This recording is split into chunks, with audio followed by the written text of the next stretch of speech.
Boa noite a todos, sejam todos muito bem-vindos. Hoje nós iremos tratar como nosso tema da palestra transtornos mentais sob a ótica espírita, com o nosso irmão Rômulo Leite.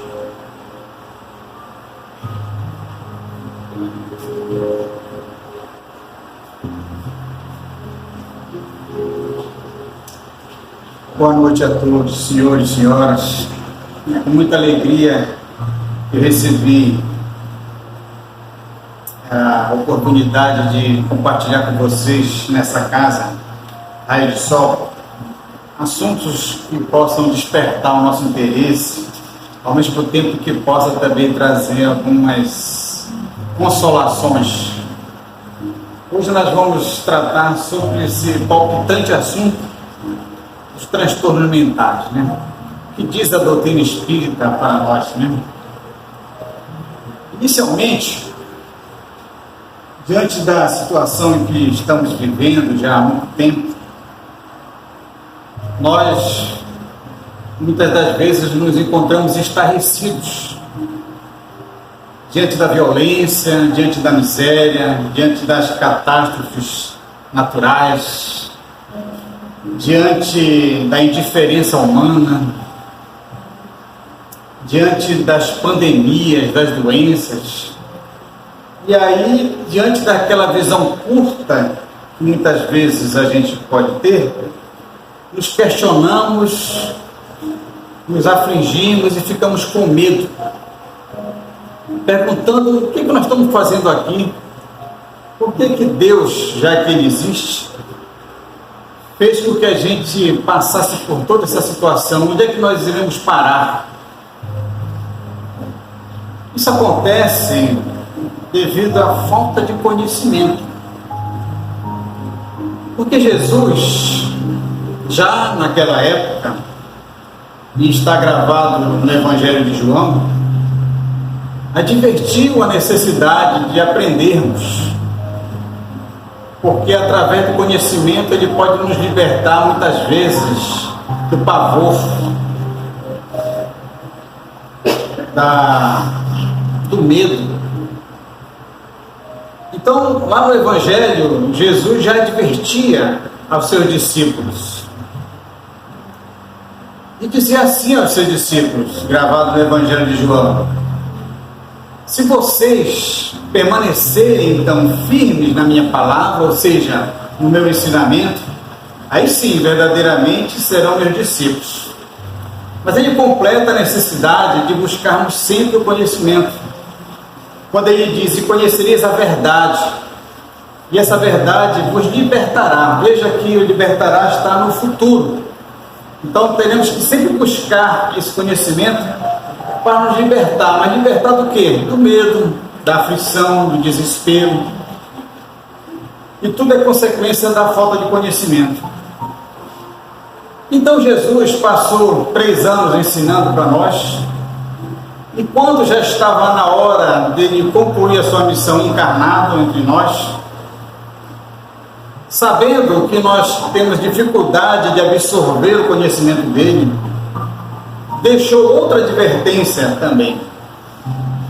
E também está lá no Evangelho de São João que Jesus diz o seguinte para nós: ora, se me amais, guardai o meu mandamento. Porque nós dizemos com muita facilidade que amamos Jesus, né? Muitas vezes começamos com a prece dizendo assim: amado Mestre Jesus, né? Mas esse tipo de adoração não é isso que é o suficiente para se amar Jesus. Amar Jesus, como diz aqui o Evangelho de João, é colocar em prática os seus mandamentos, os seus ensinamentos. Aí sim estaremos verdadeiramente amando a Jesus.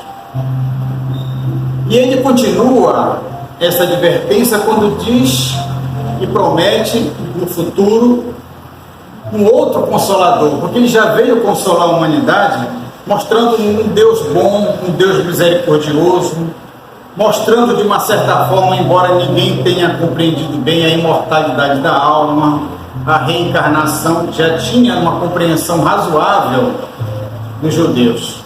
Então já dizia também Jesus o seguinte: e eu rogarei a meu Pai, e ele vos enviará um outro Consolador. Ora, se ele vai enviar um outro Consolador, não é aquilo que Jesus pregou naquela época, era uma outra coisa. E esse outro Consolador, ele viria para quê? Para ficar eternamente conosco. Ora, eu até agora não conheço nenhum encarnado que ficou eternamente conosco. Existe alguém que possa ficar eternamente encarnado conosco? Então, que Consolador é esse que ficará eternamente conosco, a não ser um ensinamento, uma doutrina, né?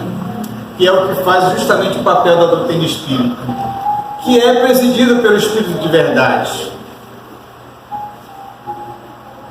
Naquela época, não tínhamos ainda maturidade para entender o que era o Espírito de verdade, o conhecimento, a doutrina, porque se pensava muito nas coisas palpáveis, que ele diz aqui. O mundo não pode receber porque não o vê e não o reconhece, mas conhecê-lo-eis no futuro, porque ficará convosco, estará em vós esse conhecimento. E aí diz ainda Jesus o seguinte, que esse Consolador ele vai ensinar todas as coisas e recordar coisas que a gente vai esquecer com o tempo. Então, se Jesus disse que vai ensinar todas as coisas, é sinal que Jesus não ensinou tudo, ensinou só uma parte.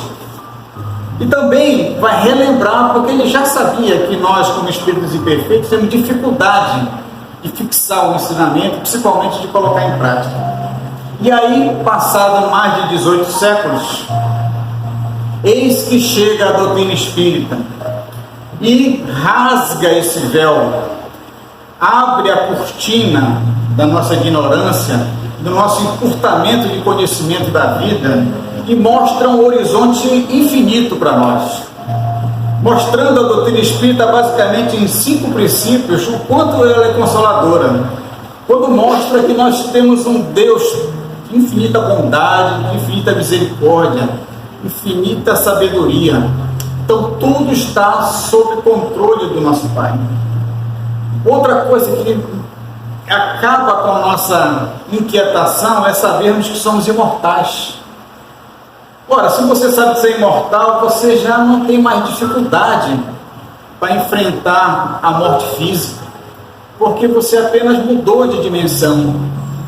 Aqueles que voltaram para o mundo espiritual, nós não perdemos, eles apenas estão em dimensões diferentes, vamos reencontrar. Isso já diminui bastante as nossas tristezas de saudade. Outra coisa também que a doutrina espírita mostra é que Deus é tão misericordioso que Ele dá infinitas oportunidades para os nossos erros. Então, através da reencarnação, que o objetivo é evoluir, e a gente só evolui aprendendo. E às vezes o caminho do aprendizado é errando. E aí a doutrina espírita mostra, Jesus já mostrava isso também, mas não com essa palavra reencarnação, desse princípio que também é bastante consolador. Além disso, a doutrina espírita revela que nós não estamos circunscritos nesse mundo, onde impera o mal transitório, a miséria, a fome, a ignorância. Conforme iremos evoluindo, também habitaremos mundos mais evoluídos, onde ficará para trás toda essa miséria, porque a finalidade é evoluir as criaturas e o orbe também.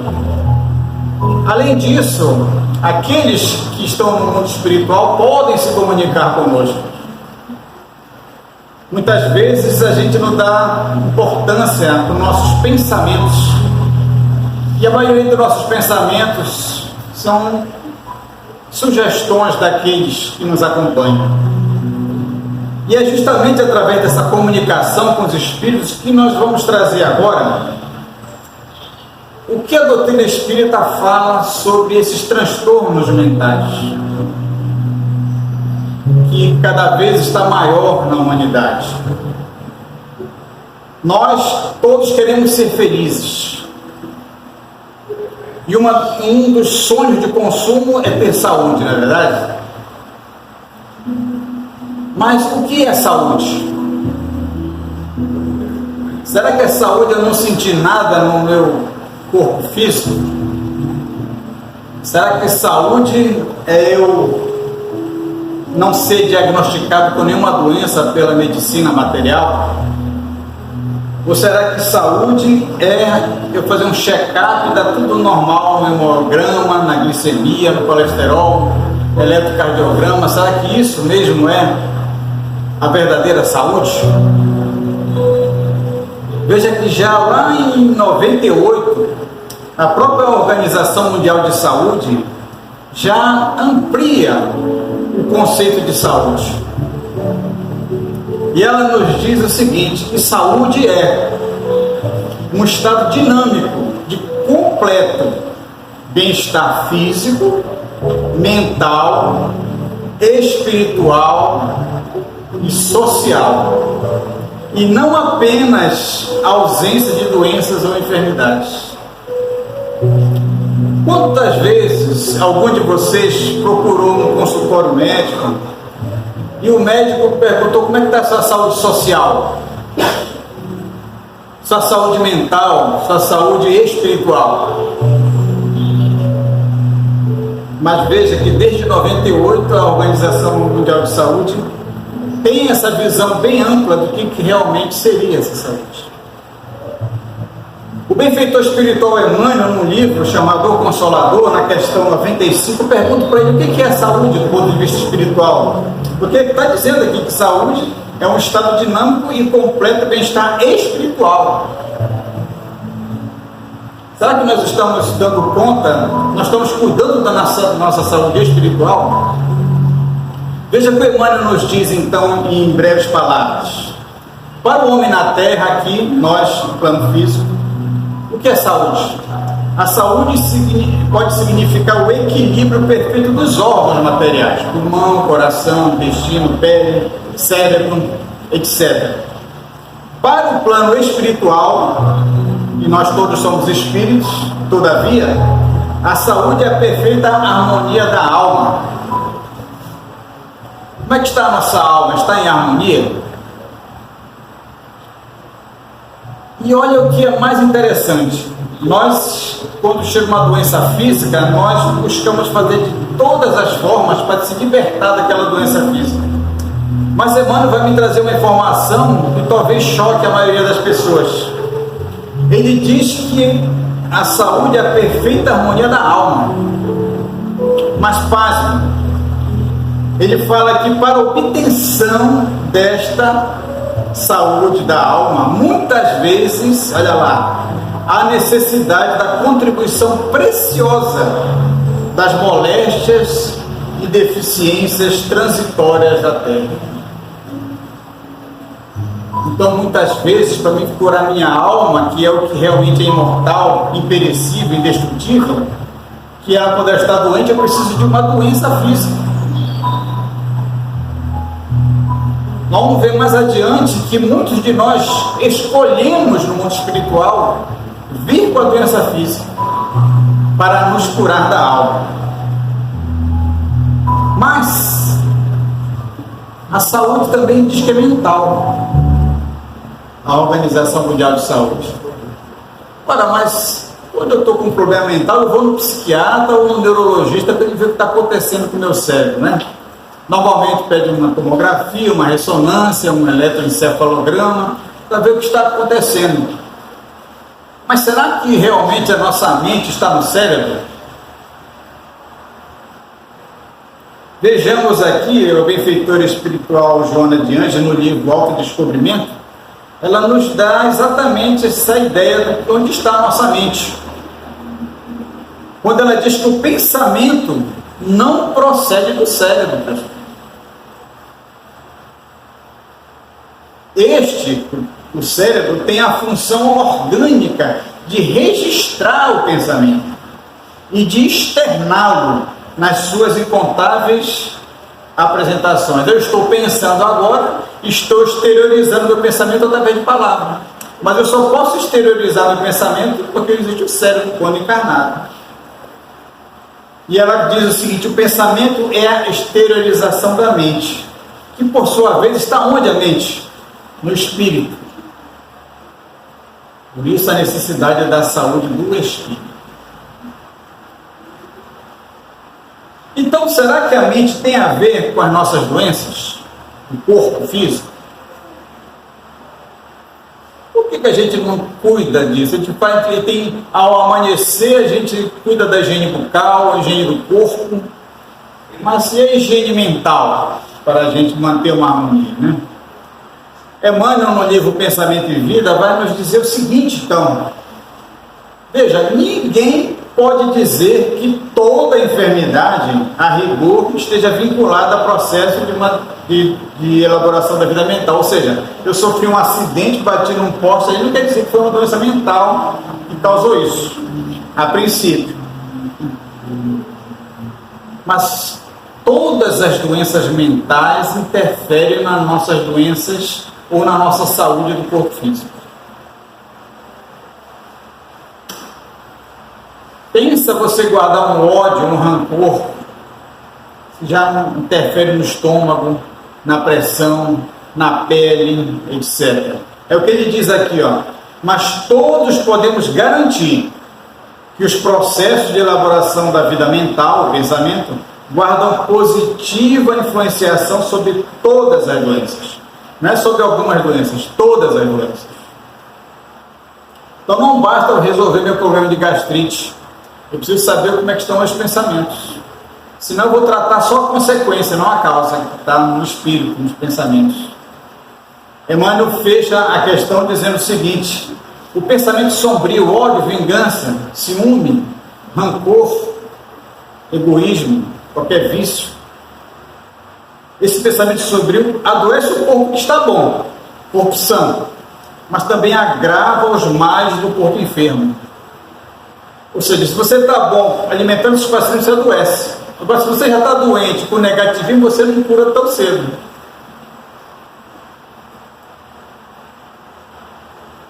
Mas a nossa questão aqui é sobre doenças mentais.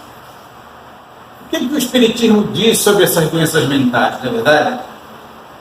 Uma delas, classificadas, são as neuroses. A pessoa neurótica, não sei se vocês sabem, são aquelas pessoas que têm medo de tudo. Medo de trovão, medo de sair, medo de escuridão, medo de altura. Está sempre desconfiado de que alguém está perseguindo, fazendo alguma coisa com ela. Tanto que já tem até uma gíria quando a pessoa tem essa inquietação, ela diz assim: olha, eu estou com uma neura aqui para resolver, né? Porque virou uma neurose, exatamente isso. No conceito assim geral, neurose é isso, é um quadro definido por sentimentos e emoções negativas. Os neuróticos possuem grandes apreensões, medos, né, sobre tudo à sua volta. Mas o que o Espiritismo nos diz a respeito desses neuróticos? Esse médico do passado, que está no mundo espiritual, José Carneiro de Campos, no livro Semente da Vida Eterna, pela psicografia de Divaldo Franco, que trata sobre neuroses, ele nos afirma o seguinte: olha a situação espiritual do neurótico. Não basta dar diazepam para o neurótico, um antidepressivo neurótico, porque vai agir no cérebro, não no espírito. De onde está a causa dessa neurose?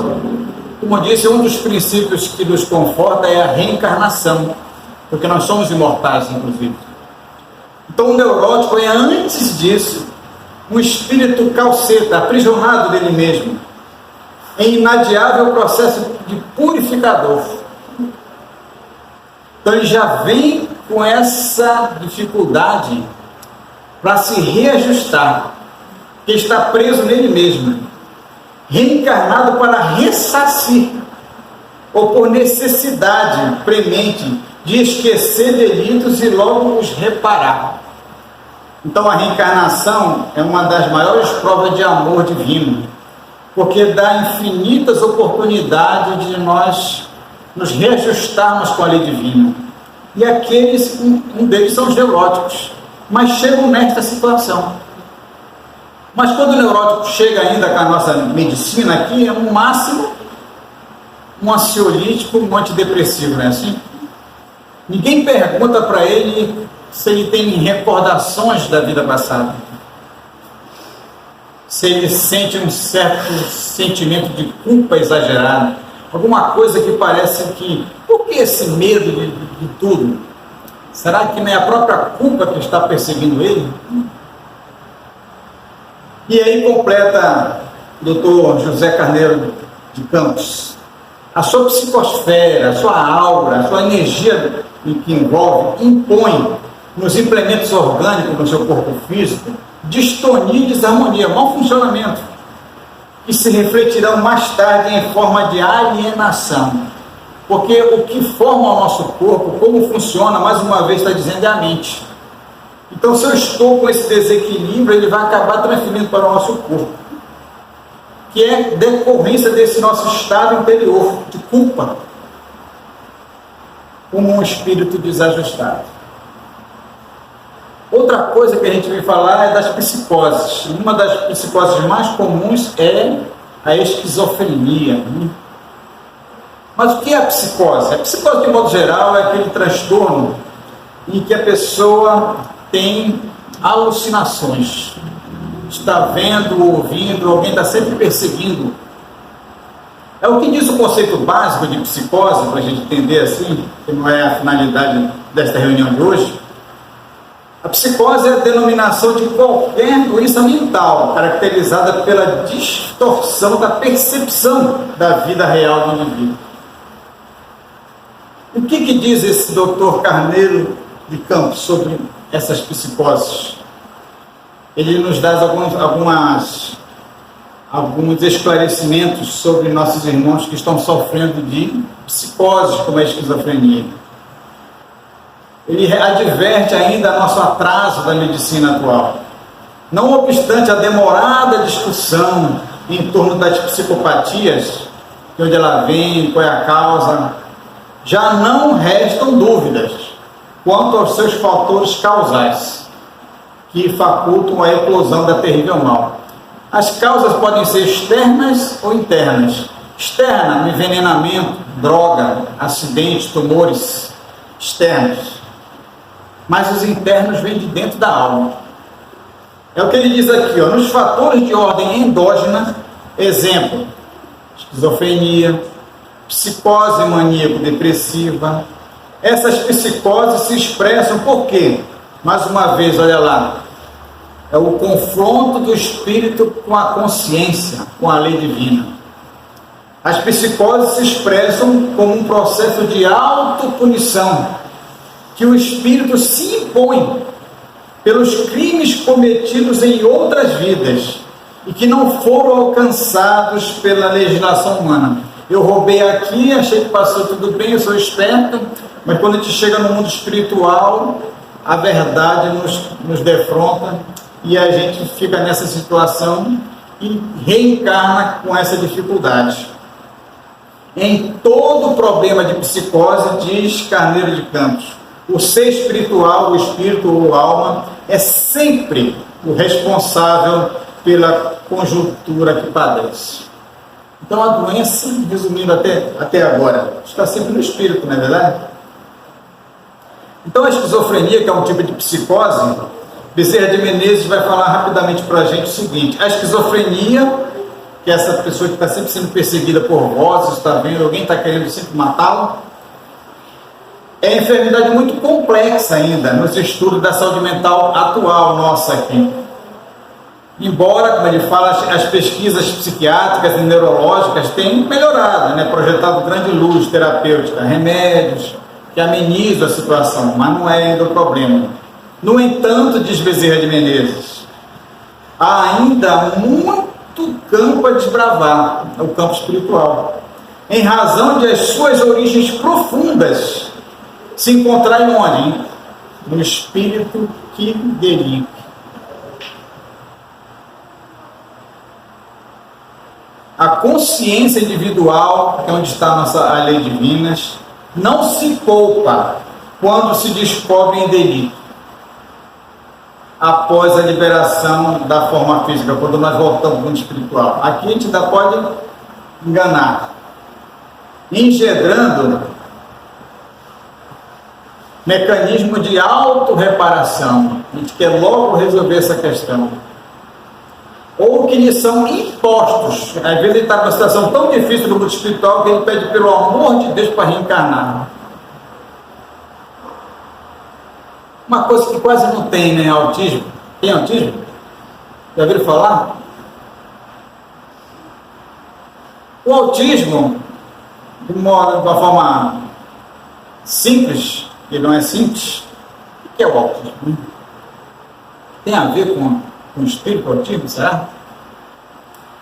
É um distúrbio do neurodesenvolvimento. A parte neurológica não se desenvolve normalmente, caracterizada por um desenvolvimento então atípico, manifestações comportamentais bem características, déficit na comunicação e na interação social, padrões de comportamento repetitivo, não é isso que a gente vê normalmente? O que tem isso a ver com o espiritismo? O espiritismo consegue demonstrar alguma coisa que tem a ver com o autismo? O que será que está por trás disso? Porque todas as teorias existem aí, mas nenhuma delas ainda conseguiu definir, querem dizer que é de ordem genética, mas eu pergunto aqui, quem comanda os genes? O acaso? Então, Bezerra de Menezes vai nos dizer o seguinte: há muitos espíritos que buscaram na alienação mental através do autismo fugir de suas vítimas e apagar as lembranças que os acicatam, produzindo um mundo interior agitado ante uma exteriorização quase sem vida. Deixa eu mesmo ficar preso em mim mesmo para ver se eu fujo daqueles que eu comprometi no passado, que agora são meus algozes. E aí eu vou me fechar dentro do corpo e não me comunicar com ninguém, para ver se eu consigo fugir de mim mesmo, que é impossível. De novo, a consciência nos chamando à responsabilidade. A autopunição gerou o quadro de resgate para o infrator da lei. Não adianta, você não tem essa de lei do esperto aqui. Lá na frente, a lei de causa e efeito vai te encontrar. Aqueles inimigos desencarnados que lhe acertam pioram-lhe a expiação, obviamente. Mas ele não é vítima não, porque diz assim, mas é o espírito calceta quem se impõe os sofrimentos, que sabe, mesmo que instintivamente, que serão benéficos para a sua redenção. E como é que a medicina atual vê isso? Como é que ela vai tratar? Como é que vai tratar o neurótico, o psicótico, o autista, o alienado mental? Sabendo que tem essas informações espirituais. Será que elas vão se contentar eternamente nos remédios de tarja preta? Já existe um conceito na medicina daqui sobre o que é obsessão espiritual. Para eles, obsessão é isso. Possessão é estado de transe. Inclusive, aquele código CID-10 que se usa para atestado, né? Diz que essa possessão ou estado de transe, definido para eles, é a perda transitória da identidade. Não sou mais aquele Rômulo naquele momento, mas com manutenção da consciência do meio, sei onde eu estou, que dia é, mas agora eu virei outra coisa. É como assim eu sou remista e agora eu estou pensando, uma coisa meio difícil, mas pode acontecer, né? Então, a medicina vendo que a espiritualidade está avançando cada vez mais, um grupo lá em 2006, então vamos estudar isso aqui direito, porque a gente não pode fugir do que está na nossa frente. Então reuniram-se 740 estudantes, 50 professores, vão criar uma matéria sobre isso. E criaram ainda optativa, ainda não é obrigatório, que deveria ser, a meu ver. Então tem essa matéria na Faculdade de Medicina, que é Saúde e Espiritualidade, implementada na Faculdade de Minas Gerais em 2006. Já estamos no caminho, né? Uma beirada do véu está levantando, tá? Muito bem, e aí a gente está sofrendo com a pandemia, com os terremotos, com os tsunamis, com esses cataclismos. Mas será que a gente já se deu conta que vivemos numa pandemia da obsessão? Ela é sutil. Joana de Ângeles nos diz assim: a pandemia da obsessão, essa obsessão é uma chaga moral do espírito. A obsessão tem uma generalização muito mais ampla do que se pode imaginar. O Covid-19 é fichinha para ela, tornando-se uma virose, no ponto de assim, uma maneira de falar, de contágio rápido, sério. De onde ela vem? Ela decorre do processo evolutivo nosso, nossa criatura, nosso planeta, porque só existe obsessão porque nós somos espíritos imperfeitos. Como necessidade saneadora dos compromissos negativos que permaneceram na economia da sociedade. Enquanto nós não melhorarmos a nossa relação um com o outro, nós iremos passar vítimas, vamos dizer assim, de nós mesmos através da pandemia da obsessão. Essa obsessão era confundida com a loucura, muitas vezes. Tem desafiado todos os tipos de estudiosos, né? Da saúde, da religião e da psicologia. Essa pandemia, então, é uma alienação mental por obsessão, diferente daquela autopunição, daquela culpa.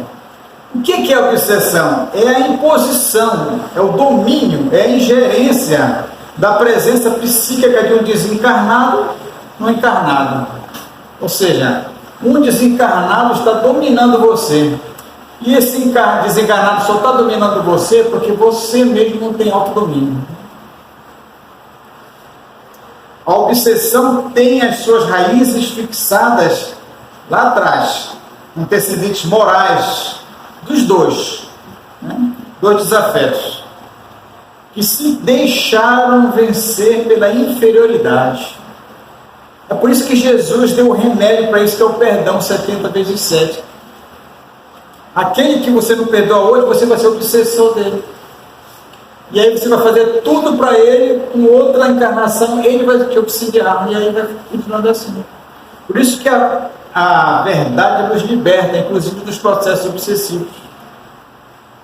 Mas para a gente ter obsessão, não é basta estar na pandemia, não. É preciso de alguns requisitos para a gente passar por essa enfermidade espiritual. Uma delas é a questão da sintonia. Nós atraímos aquilo que pensa como nós. Emmanuel, no livro Pensamento e Vida, vai nos dizer exatamente isso.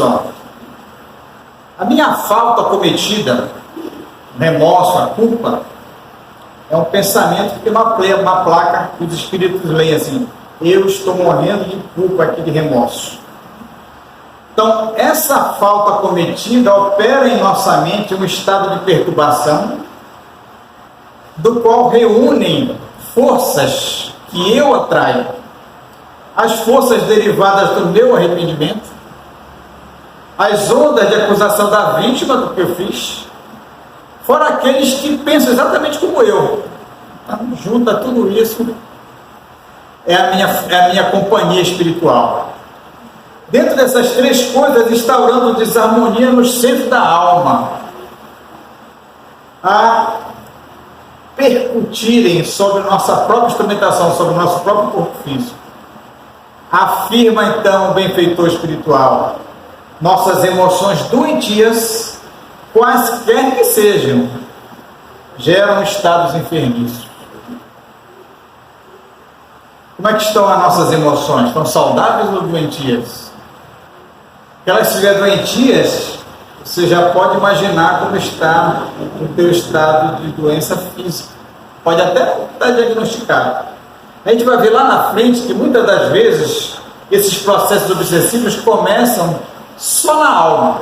Você sente tudo: Aí você vai na UPA, na Unimed, na Apivida, faz tudo, não tem nada. O médico, olha, não tem nada, vou te passar um calmante, vai dormir.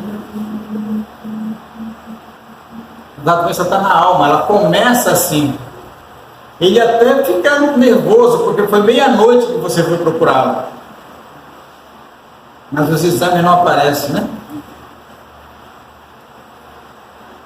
Além disso, nós somos tão bons para os obsessores. Nós abrimos a porta da casa, varremos antes a casa, fazemos um café cedo para ele entrar, arrumamos a cama para ele deitar. Nós convidamos o obsessor para a nossa casa. E aí damos um alimento que ele quer, criado pela nossa mente enfermiça. Nós criamos, como se possa dizer assim, micróbios mentais. E eles se alimentam. Coisas que ninguém tem aqui, eu vou falar porque você já deve ter ouvido falar. Por exemplo, cólera, desesperação, ódio, acho que ninguém tem mais isso. E o vício oferecem campo, sabe, um caldo ali perigoso de germes psíquicos na esfera da alma. Você sabe um lixo de resto de tratamento de peixe que já está em mosca? É isso que você faz. Quando você alimenta cólera, desesperação, ódio e vício. Está chamando eles para você. E qual acontece no terreno das doenças do corpo? O contágio aqui é fato consumado. Você pode ter certeza, quando você estiver alimentando o ódio, pode dizer que você está chamando todos eles para ti. Desde que a imprevidência, a invigilância, né, estabelece ambiente propício entre companheiros do mesmo nível. Venham aqui, olha o que eu tenho aqui para vocês a se alimentarem. Tem um monte de cólera hoje do meu vizinho, do patrão, da minha esposa, né? Cada viciação da personalidade produz essas formas sombrias que lhes são consequentes. Nós temos consciência disso?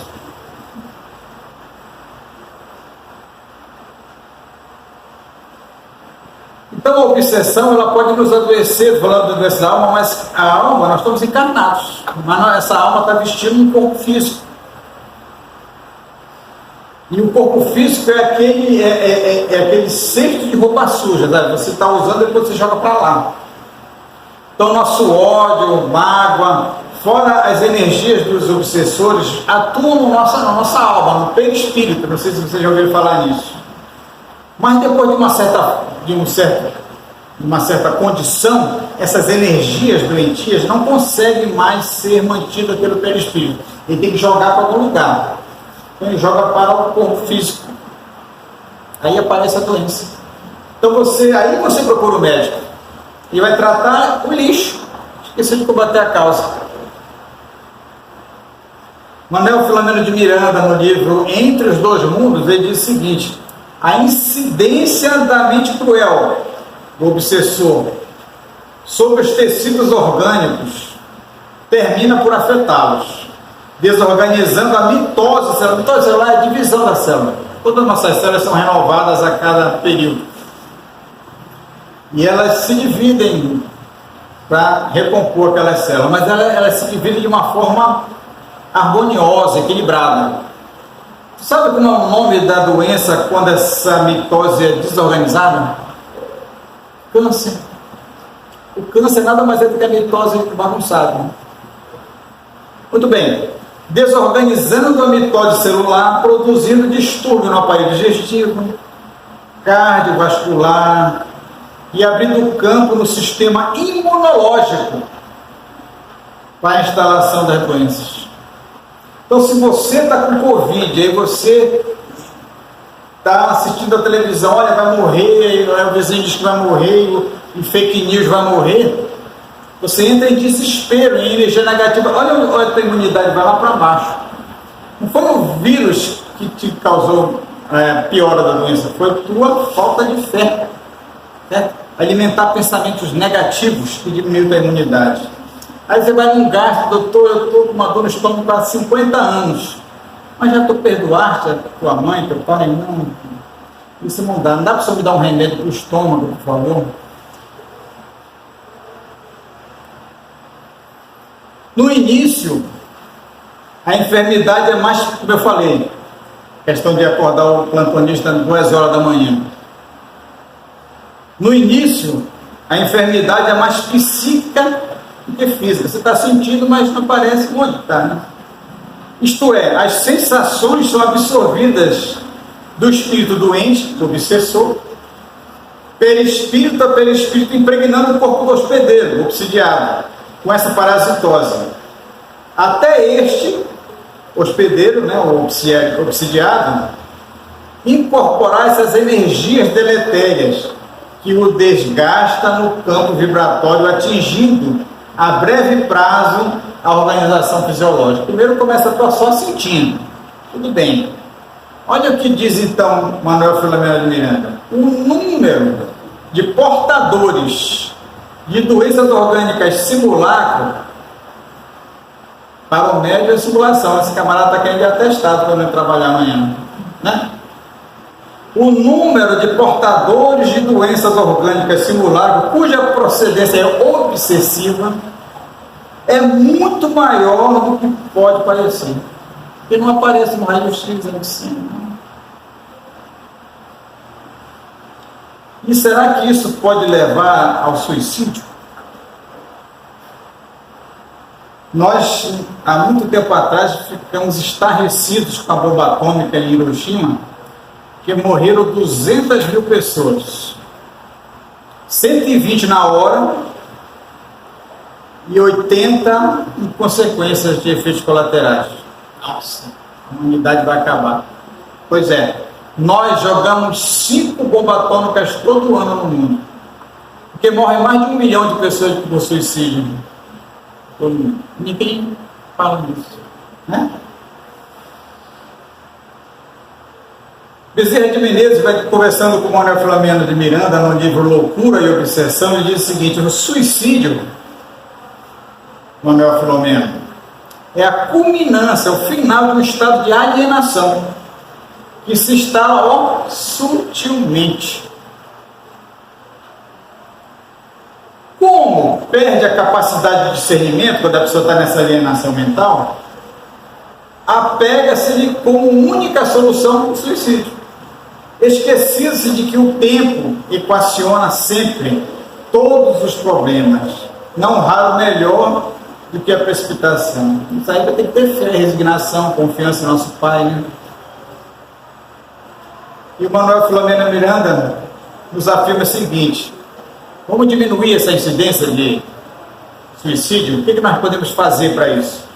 Conscientizar as criaturas a respeito das consequências desse ato no além-túmulo. Todo mundo já ouviu falar que a situação não é boa quando você desencarna, achando que vai resolver o problema, você criou 2 problemas muito grandes para a sua vida. Conscientizar das dores que maceram familiares. Puxa, quero resolver meu problema, mas como eu deixei minha mãe e meus filhos? Será que isso não é egoísmo? E do ultraje da vida, de você não obedecer às leis divinas, porque a vida é uma lei divina. Deus lhe deu a vida, só Ele pode interromper a encarnação. Aqui eu não falo só em suicídio, falo em pena de morte, eutanásia, homicídio, aborto, por aí fora. Então, conscientizar de que não é uma boa saída o suicídio é método salutar para diminuir essa incidência. Se nós soubermos disso, a gente não é que não tem coragem, é que você tem consciência disso. E aí, como é que vamos tratar então essas doenças mentais, de causas obsessivas ou não, né? O Espiritismo nos diz o seguinte, lá naquela época, hein? Década de 50, André Luiz dizia assim: a medicina inventará 1000 modos de auxiliar o corpo, atingindo em seu equilíbrio interno. Entretanto, compete a nós, espíritas, praticar a medicina da alma, que ampare o espírito enleado nas sombras. Quando foi que o clínico te encaminhou para fazer o tratamento da alma? Vai encaminhar, você está com um problema na alma, não é comigo.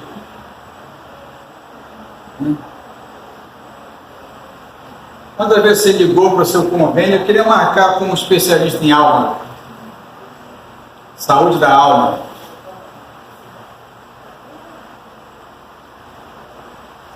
Joana de Anjos vai também nos dizer o seguinte para o tratamento, olha só. O espiritismo então, né? Eu acho que não dá para encaminhar para outro, né? Tem que ir para casa espírita, né? A psicoterapia espírita remonta aos acontecimentos que precederam a atual existência. Então ela vai atrás, lá para a causa dela, lá atrás, despertando as fixações encravadas no inconsciente atual e passando a arquivar novos programas. É o que você está fazendo aqui. Em vez de ficar naquela monoideia, tá? Daquela fixação em algum sentimento inferior, você optou e usou da vontade para utilizar essa 1 hora e o vida para essas reflexões. Então nós vamos trocar as briguinhas do Big Brother por uma coisa mais salutar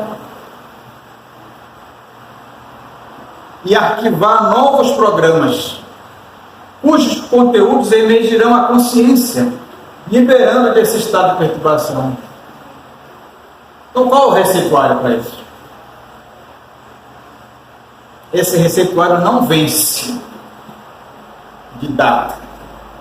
É o Evangelho. Muito bem. E aí, na casa espírita, nós tratamos esses processos por um método chamado desobsessão, né? A desobsessão. Olha só o que diz aqui Dr. Carneiro de Campos. Como é que vamos tratar a obsessão? A desobsessão. Mas como é expulsar o espírito, sai daqui? Não, né? Porque ambos estão doentes, né? O obsidiado e o obsessor. Diz ele, os vários distúrbios do comportamento humano encontram na imortalidade da alma, que a doutrina espírita dá testemunho, a terapia de profundidade. Vamos tratar o espírito, nós, espíritos. Pois, restaurando a mensagem do Evangelho, esse receituário sem data, programa trabalho na caridade, a perfeita saúde mental e emocional. Se colocarmos em prática o Evangelho, nós conseguiremos colocar uma perfeita saúde mental e emocional, promotora da harmonia psíquica e física, que já se referia a Jesus. A gente quer tomar esse remédio? Ele fala mais umas coisas aqui. Desejamos ressaltar a urgente necessidade de examinar a vinculação homem-espírito, né? Essas questões obsessivas, né? Identificando o antigo infrator, que é o coitadinho, mas ele é o antigo infrator. Eu chego aqui na casa espírita, sofrendo, a vítima, quer ser resolvido, mas nós identificamos o antigo infrator emaranhado nas redes de remorso irremovíveis, a evocar as tristes paisagens e a ação das experiências vividas nas reencarnações passadas, que ora experimenta sobre o superior contributo da dor. Então, chega esse, olha, eu não estou aguentando, estou sofrendo muito, não aguento mais. Onde está Deus? Né?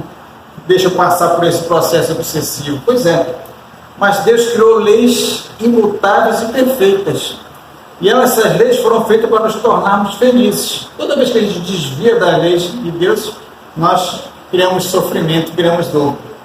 Então, este que procura a casa com esse processo é esse infrator do passado, né? Que agora, meu irmão, tu está passando por isso. Mas isso, a doutrina espírita explica, isso é necessário. Essa dor que tanto você quer, diferente de outras instituições, com todo respeito, que diz assim, você está sofrendo, vem aqui que eu vou resolver. Não. Vem aqui que eu vou te explicar por que tu estás sofrendo. Como diz o Evangelho, a dor é uma bênção, né? Que Deus envia aos seus eleitos. Muito bem. O que a casa tem para nos oferecer? Chega alguém com processo obsessivo, aí tem o sofredor encarnado, a vítima, suporte, o sofredor desencarnado, que está perseguindo, e aqueles que vão trabalhar essa situação. O que a casa oferece? O encarnado, atendimento fraterno, estamos vendo aí, passe, evangelização. Ah, mas teu caso precisa do psiquiatra também, porque tu não vai querer resolver tudo aqui não, é só a alma, né? Irradiação, aquela pessoa está lá em Minas Gerais, está sofrendo, a gente pode, né? E por desencarnado, ele manda embora? Não, acolhe, esclarece, regenera ele com energia do próprio médico, conversa, olha, você faz assim, mas lá na frente tu fez pior.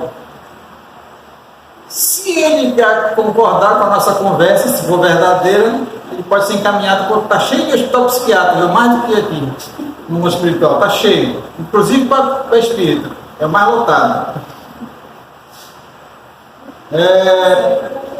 E nós, que trabalhamos na desobsessão, é bom para a gente?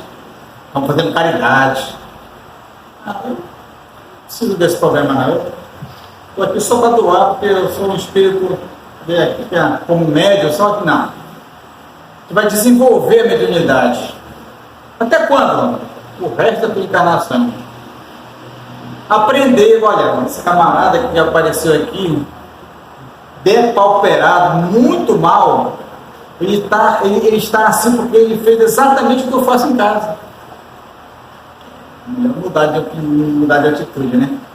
Testemunho da imortalidade. Se tu ouviu falar que é imortal, aqui não tem jeito. E a prática da caridade, né? Já que não consigo fazer em casa, na escola, no serviço, deixa eu fazer pelo menos na casa espírita, para ver se um dia eu aprendo a fazer em casa.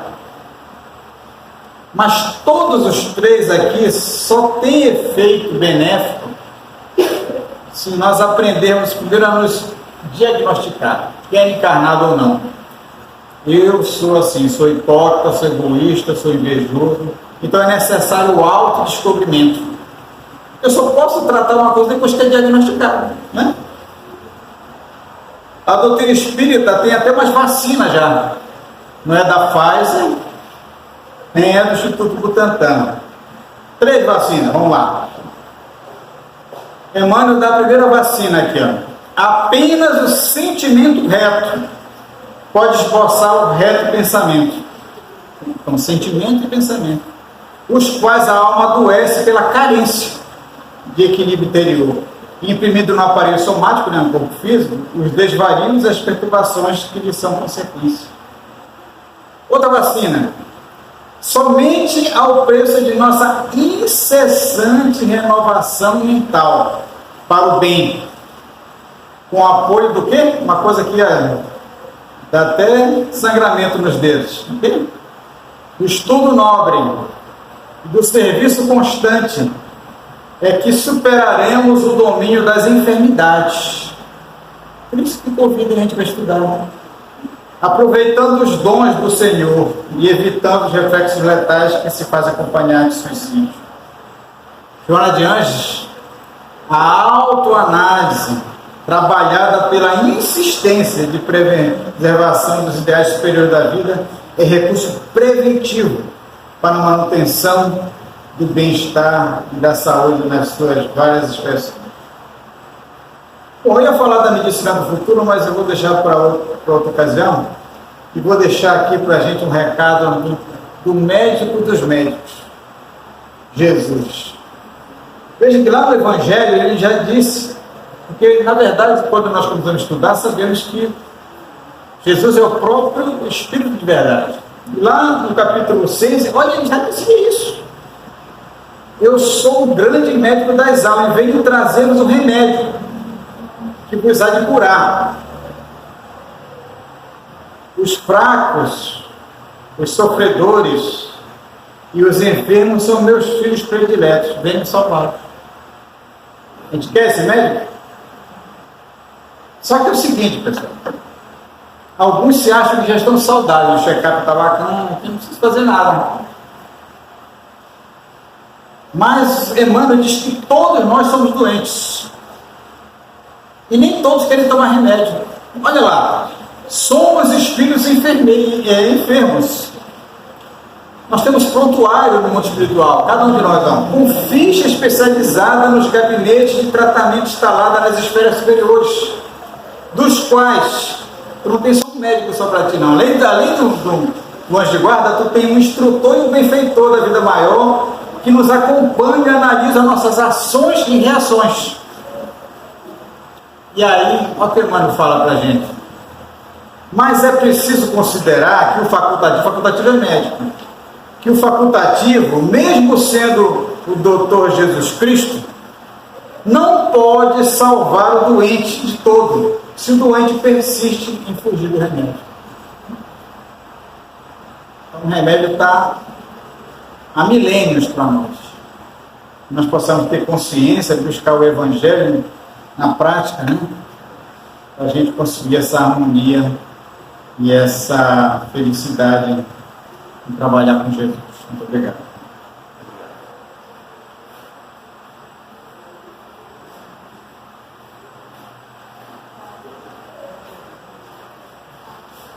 Agradecer ao nosso irmão Rômulo por esse esclarecimento acerca desse tema tão delicado e que trouxe com clareza as palavras de uma forma tão edificante. Agradecer a todos que estiveram aqui presentes para compartilhar desse ensinamento. Nós vamos fazer a nossa prece final. Vamos fechar os nossos olhos, elevar o nosso pensamento ao nosso Deus Altíssimo, ao nosso Mestre Jesus, e agradecer por este momento em que aqui estamos reunidos, absorvendo essas palavras, a fim de estar tratando o nosso espírito, a nossa alma, de tudo aquilo que nos aflige, de tudo aquilo que nos atrasa, de tudo aquilo que nos deixa preso. Agradecer ao nosso Mestre pela oportunidade de estarmos aqui, pela oportunidade de estarmos elevando o nosso espírito juntamente com o plano espiritual, que preparou todo esse ambiente para que nós fôssemos acolhidos desde o momento em que o portão daquela casa abriu e nós adentramos. Estamos aqui sendo amparados pelo plano espiritual, pelo nosso Mestre Jesus, e juntamente com Ele e a inspiração dos nossos guias e amigos espirituais, estamos dando mais um passo em busca da nossa evolução. Mestre, agradecemos a Ti, pedimos que a Sua mão dadivosa paire sobre nossas cabeças, sobre nossa família, sobre nosso lar, nos levando aonde quer que nós iremos, para nossas casas, alguns para nossos trabalhos, com a mesma segurança que trouxeste nós aqui. Então te agradecemos, Pai, mais uma vez, e pedimos que essa Sua proteção ela nos acompanhe hoje e para todo sempre, e assim seja.